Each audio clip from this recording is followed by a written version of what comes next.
It's great to see everybody here. It's been an amazing week here in Davos. Hopefully everybody saw that we are having conversations here. Hopefully everybody agrees. There are some conversations that we may disagree.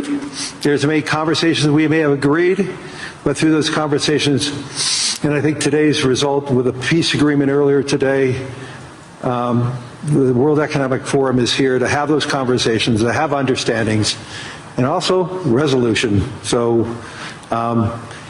it's an important component of who we and what we are, and I'm thrilled to have Elon Musk here. He came all the way from California to be here to see all of you. So thank you, Elon. You're most welcome. I heard about the formation of the Peace Summit, and I was like, is that P-I-E-C? A little piece of Greenland, a little piece of Venezuela. we got one. All we want is peace. Okay, I'm going to, as I said, I'm a pretty proud CEO of BlackRock since we went public. The compounding return of BlackRock to our shareholders was 21%. Since Elon took Tesla public, his compounded return is 43%. This is just another advertisement for everybody, especially for Europeans. This is why more citizens should be investing with growth, investing with their countries. Imagine if a lot of pension funds invested with Elon when Tesla went public, and how much return with all the pension funds that invested side by side with Elon and the growth. So a spectacular return. There's very few companies. Well, I don't think there's any other company as large as Tesla today that has that compounded return, so congratulations. Oh, thank you. It's a good measurement. Well, we have an incredible team at Tesla, and that's the reason. So I want to get into the dirt, the meaningful component about technology, the possibilities. I want to talk about AI and robotics, energy, space, and the progress ultimately coming down to engineering discipline, scale, execution. And few people, if not anyone, has the experience and the fortitude to confront these issues head on. Not just the ideas, but the execution across so many different technologies, Elon, and that's why I thought it was important for us to have this dialogue here in Davos. So you're presently building on AI, on robotics, on space, on energy, all at the same time. When you look across those efforts, what do they have in common from an engineering standpoint? Well, they're all very difficult technology challenges, but the overall goal of my companies is to maximize the future of civilization, like basically maximize the probability that civilization has a great future, and to expand consciousness beyond Earth. So if you take SpaceX, for example, that SpaceX is about advancing rocket technology to the point where we can extend life and consciousness beyond Earth, to the moon, to Mars, eventually to other star systems. And I think we should always view consciousness, life as we know it, as precarious and delicate, because to the best of our knowledge, we don't know of life anywhere else. I'm often asked, are there aliens among us? And I'll say that I am one, but... Or you're from the future. They don't believe me. Okay. But I think if anyone would know if there are aliens among us, it would be me. We have 9,000 satellites up there, and not once have we had to maneuver around an alien spaceship. So I'm like, I don't know. Bottom line is, I think we need to assume that life and consciousness is extremely rare, and it might only be us. And if that's the case, then we need to do everything possible to ensure that the light of consciousness is not extinguished, because we're effectively, the way I view it is, the image in my mind is of a tiny candle in a vast darkness, a tiny candle of consciousness that could easily go out. And that's why it's important to make life multiplanetary, such that if there is a natural disaster or a man-made disaster on Earth, that consciousness continues. That's the purpose of SpaceX. Tesla is obviously about sustainable technology, and also at this point we've sort of added to our mission sustainable abundance. So with robotics and AI, this is really the path to abundance for all. If you say, people often talk about solving global poverty, or essentially how do we give everyone a very high standard of living.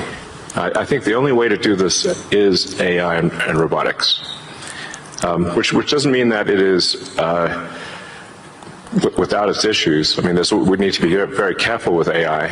We need to be very careful with robotics. We don't want to find ourselves in a James Cameron movie, Terminator. he's great movies, love his movies, but we don't want to be in Terminator, obviously.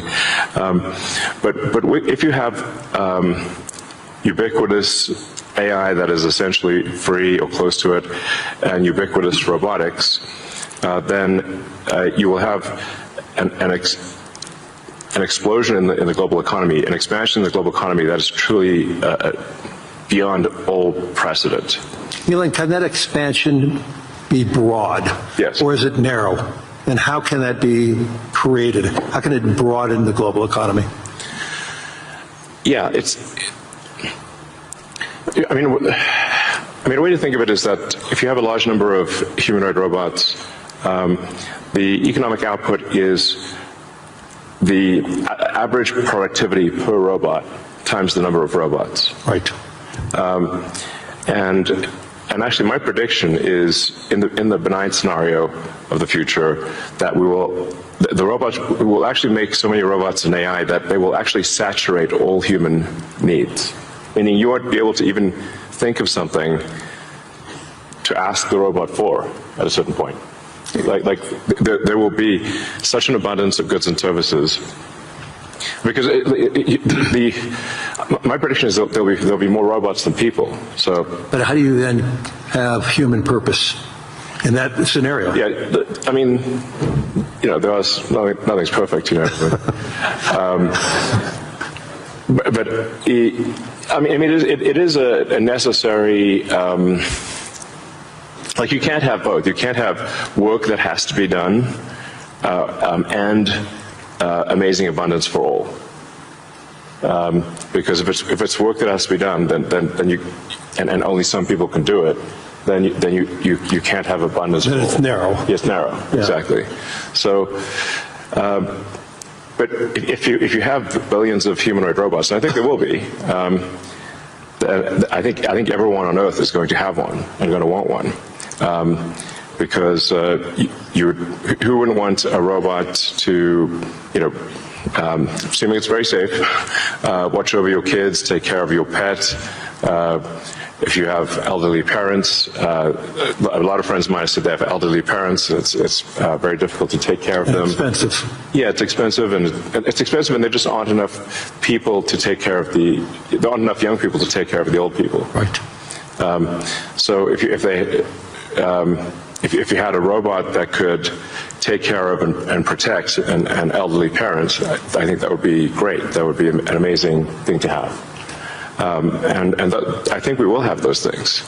So, overall, I'm very optimistic about the future. I think we're headed for a future of amazing abundance, which is very cool. And definitely, we are in the most interesting time in history. I think there's a more interesting time in history. So. Can you and I reverse aging in this new history, or are we going to see it? I haven't put much time into the aging stuff. I do think it is a very solvable problem. Like you can. I think when we figure out what causes aging, I think we'll find it's incredibly obvious. It's not a subtle thing. The reason I say it's not a subtle thing is because all the cells in your body, with some pretty much age at the same rate. I've never seen someone with an old left arm and a young right arm ever in my life. So why is that? That means that there must be a clock, a synchronizing clock, Right. that is synchronizing across 35 trillion cells in your body.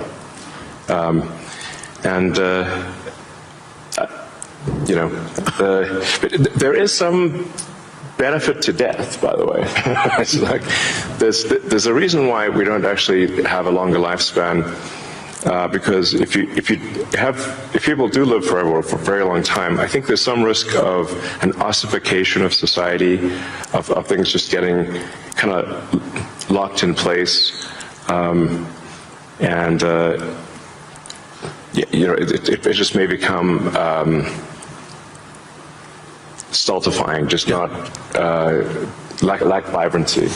But that said, do I think we'll figure out ways to extend life and maybe even reverse aging? I think that's highly likely. I'm looking forward to that. Yeah. So in the future that you talk about, the AI models, autonomous machines, rockets, depends on massive increases in compute, massive increases in energy, expensive energy, manufacturing scale. What are the bottlenecks to get there? And then, once again, with all that expenditures, again, how can we make sure that it's broad and not narrow?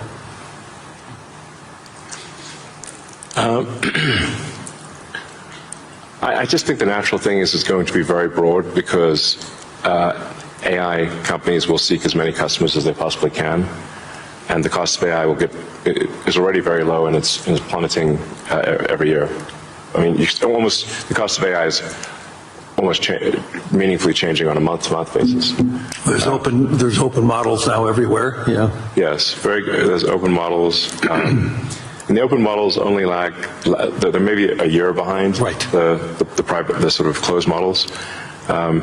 So I think the AI companies will seek as many customers as possible, which means they'll provide AI to the world. But the cost of getting to there, the compute, the chips, the fab,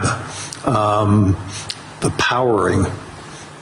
That, to me, what are the those are huge. The limiting factor. Yeah, I think the limiting factor for AI deployment is fundamentally electrical power. It's just right. It's energy. Yeah. I mean, we're seeing the rate of electricity being brought online is 3%, 4% a year. Yeah. Max. Yeah. It's clear that we're very soon, maybe even later this year, we'll be producing more chips than we can turn on. Except for China. China's growth in electricity is tremendous. They're building 100 gigawatts of nuclear as we speak. Actually, solar is the biggest thing in China. So I believe China's production capacity on solar is 1,500 gigawatts a year, and they're deploying over 1,000 gigawatts a year of solar. Now, for continuous solar load, you divide that by roughly, 4 or 5. Call it that's around 250 gigawatts of steady state power paired with batteries. And that's a very big number. That's half of the average power usage in the U.S. Right. So U.S. power usage on average is 500 gigawatts. China, just in solar, in solar that can provide steady state power and batteries, can do half of the U.S. electricity output per year just with solar. Solar is by far the biggest source of energy. And actually, when you look beyond, or even on Earth, but certainly beyond Earth, the sun rounds up to 100% of all energy. This is an important thing to consider. So the sun is 99.8% of the mass of the solar system. Jupiter is about 0.1%, and everything else is miscellaneous.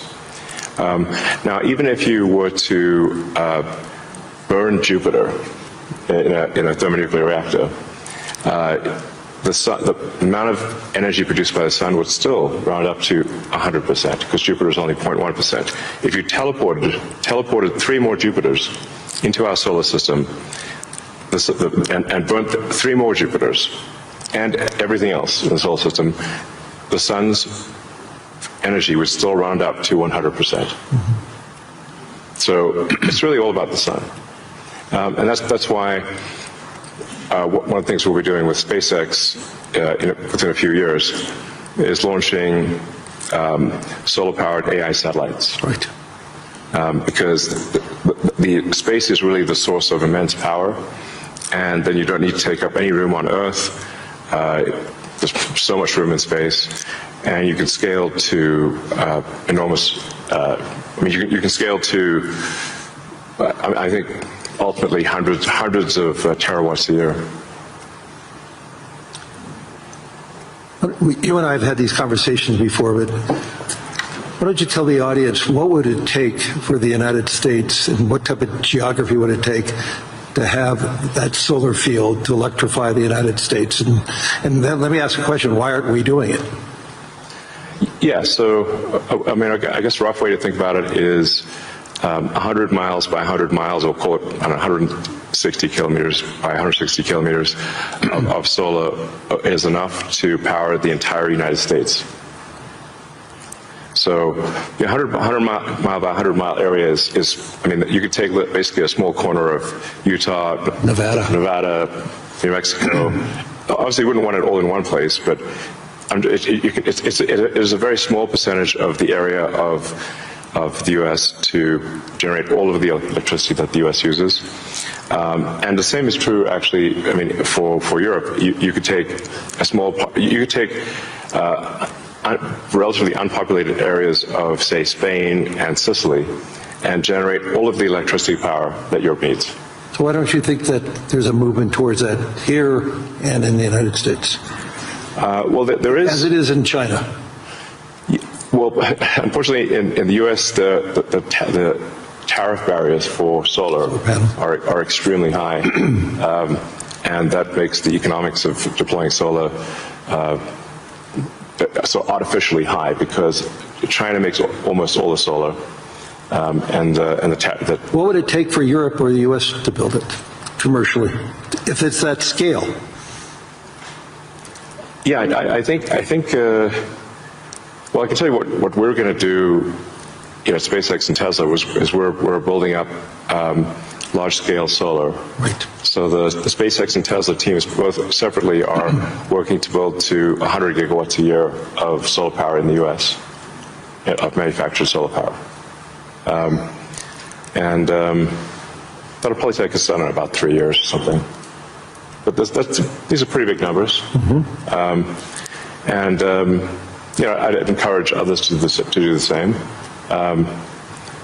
We obviously don't control the U.S. Tariff policy, but for other countries, I would recommend that China makes solar cells that are incredibly low cost, and I think it would be worth doing large scale solar. So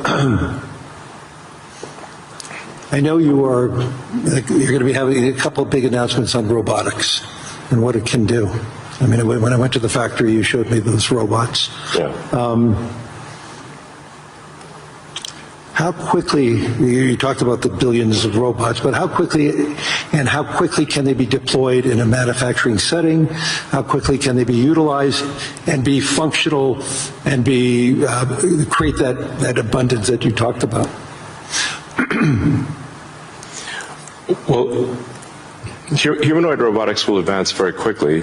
I think we do have some of the Tesla Optimus robots doing simple tasks in the factory. We expect probably later this year. By the end of this year, I think they'll be doing more complex tasks. but still deployed in an industrial environment. And probably sometime next year, I'd say that by the end of next year, I think would be selling humanoid robots to the public. That's when we are confident that it's very high reliability, very high safety, and the range of functionality is also very high. You can basically ask it to do anything you'd like.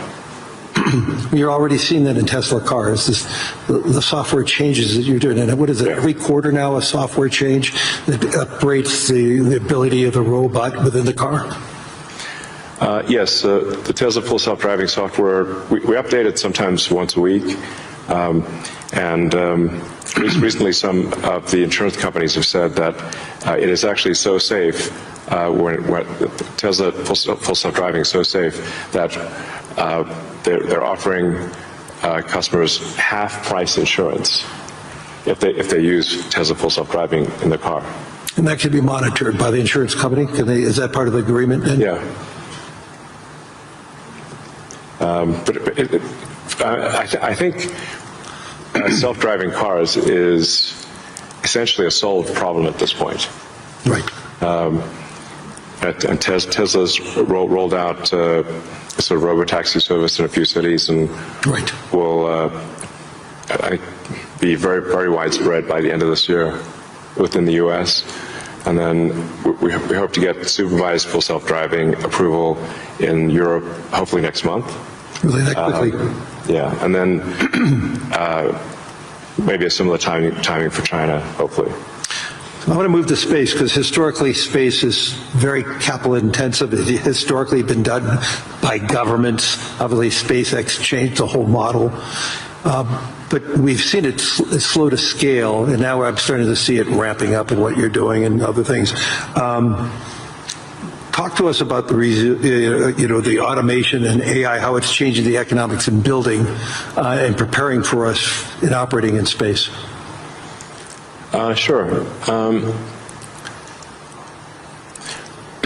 Well, the key breakthrough the major breakthrough that SpaceX is hoping to achieve this year is full reusability. So no one has ever achieved full reusability of a rocket, which is very important for the cost of access to space. We've achieved partial reusability with Falcon 9 by landing the boost stage. We've now landed the boost stage over 500 times. But we have to throw away the upper stage. The upper stage sort of burns up on re-entry for Falcon 9. So, and the cost of that is equivalent to a small to medium-sized jet. So, but with Starship, which is a giant rocket, it's the largest flying machine ever made. That's a rocket that you're using for the idea of going to Mars, right? Yeah, Mars and the Moon, as well as for high-volume satellite stuff.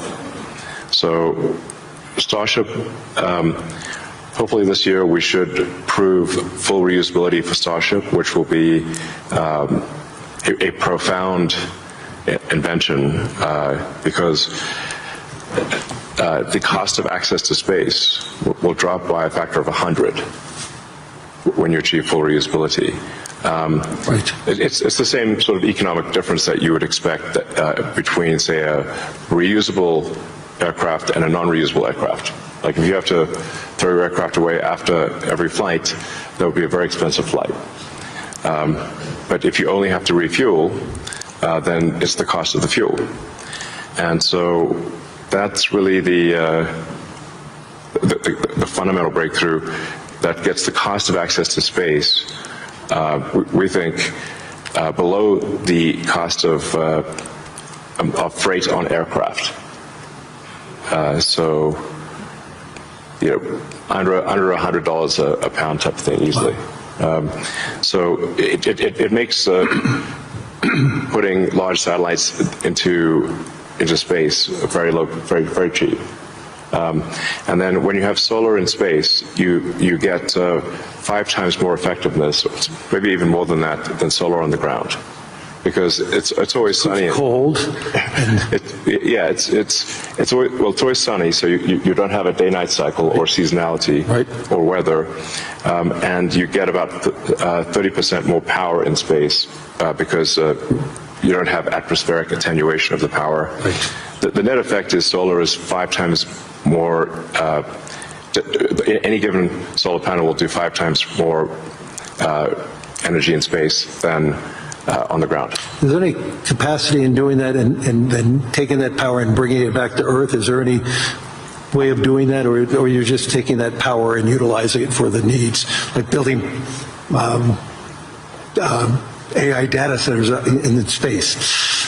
I think the case, it's a no-brainer for building solar-powered AI data centers in space, because as you mentioned, it's also very cold in space. If you're in the shadow, then it's very cold in space, just 3 degrees Kelvin. So you have solar panels facing the sun, and then a radiator that's pointed away from the sun, so it has no sun incidence, and then it's just cooling. It's a very efficient cooling system. So net effect is that the lowest cost place to put AI will be space, and that'll be true within 2 years, maybe 3 at the latest. Wow. So looking 10 or 20 years out, how would you describe success with AI or space technology, and where do you see it? Are you more certain what's going to happen in the next 3 years, or 5 or 10? I don't know what's going to happen in 10 years, but the rate at which AI is progressing, I think we might have AI that is smarter than any human by the end of this year, and I would say no later than next year. Wow. And then probably by 2030 or 2031, call it 5 years from now, AI will be smarter than all of humanity collectively. We only have a number of minutes left, but I want to humanize you for a second. So there's no speculation that you're a joke about peace. Right. I would frame this question by, you are the most successful entrepreneur, industrialist in the 21st century, maybe beyond. I want to really get this. What inspired you? Who inspired you? What was the foundation of your curiosity? And importantly, was there an aha moment, an epiphany at any time in your life and career? Well, as a kid, I read a lot of science fiction, sci-fi, fantasy books. Yeah, we talked about and comic books, and I always liked technology. I didn't expect to be where I am today. That seems incredibly implausible. But I was inspired by reading about books about the future, about science fiction, and I guess I want to make science fiction not fiction forever. At some point, turn science fiction to science fact, we want to have like Starfleet and Star Trek, really, for real, where we actually have giant spaceships traveling through space, going to other planets, traveling to other star systems. I'm just interested if I could be beamed up to go back to New York. I'd like to just be beamed back to New York instead of flying. Yeah. Talking about Star Trek. No, I guess my essential, what I would call the philosophy of curiosity. I'd like to understand the meaning of life. Is the standard model of physics correct regarding the beginning of life, beginning of existence, and the end of the universe? What questions do we not know to ask that we should ask? And AI will help us with these things. So I'm just trying to understand how do we get here? What's going on? What's real? Are there aliens? Maybe there are. And if we've got spaceships that are traveling to other star systems, we may encounter aliens, or we may find many long dead alien civilizations. But I just want to know what's going on. I'm curious about the universe, and that's my philosophy. Do you see yourself ever going to Mars in your lifetime? Yeah, I would say That's a long commitment. I've been asked. Isn't that 3 years each way? It's 6 months. 6 months, that's all it is? Yeah, 6 months, but the planets only align every 2 years. Okay. So, yeah, I've been asked a few times, like, do I want to, die on Mars? And I'm like, yes, but just not on impact.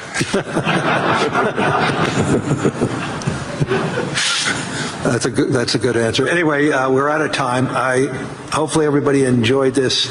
There's so many myths around Elon Musk. I could tell you he's a great friend, and I constantly learn so much from him.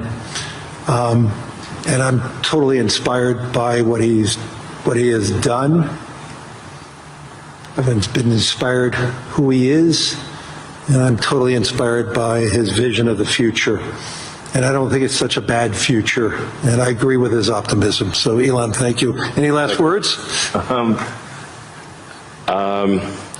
Well, I think my last words would be, I would encourage everyone to be optimistic and excited about the future. Good. And generally, I think for quality of life, it is actually better to err on the side of being an optimist and wrong rather than a pessimist and right. On that note,